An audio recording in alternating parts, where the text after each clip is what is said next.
आओ बच्चों, कहानी शुरू करते हैं। नीनो के साथ हर कहानी में एक नया सबक। नूराबाद नाम का एक छोटा सा गांव था जहां लोग सुकून से रहते थे। लेकिन उस गांव के पास एक घना और मिस्टीरियस जंगल भी था। रात होते ही उस जंगल में एक अजीब सी नीली रोशनी चमकती थी और लोग कहते थे कि जो उस रोशनी का पीछा करता है वो कभी वापस नहीं आता। उसी गांव में अयान नाम का एक क्यूरियस लड़का रहता था जो हमेशा उस जंगल के राज के बारे में सोचता रहता था। एक दिन अयान ने अपनी दादी से पूछा, लेकिन दादी ने कहा, बेटा, हर राज जानना जरूरी नहीं होता। लेकिन अयान ने फैसला कर लिया। उस रात वो चुपके से घर से निकला और जंगल की तरफ चल दिया।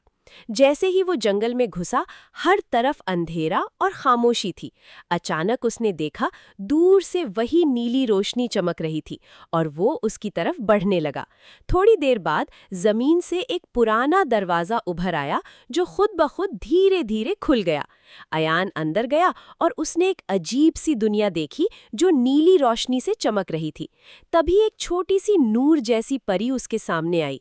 परी ने पूछा, तुम यहाँ क्यों आए हो? अयान ने कहा, मैं इस रोशनी का राज जानना चाहता हूँ।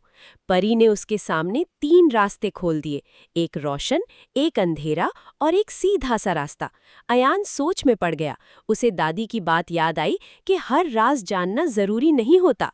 फिर उसने फैसला किया और तीसरा रास्ता चुन लिया जो उसे वापस घर ले जा सकता था। अचानक वो अपने घर के बाहर खड़ा था और सुबह का सूरज निकल रहा था। अयान ने कहा, दादी, अब मुझे समझ आ गया है, हर चीज का राज जानना जरूरी नहीं होता। और उस दिन के बाद अयान ने कभी उस जंगल का पीछा नहीं किया। कभी-कभी सबसे बड़ा राज ये होता है कि हर राज को जानना जरूरी नहीं होता। बच्चों, अगर आपको कहानी पसंद आई हो तो लाइक करें और सब्सक्राइब करना ना भूलें। और कमेंट में लिखें आपको कौन पसंद आया।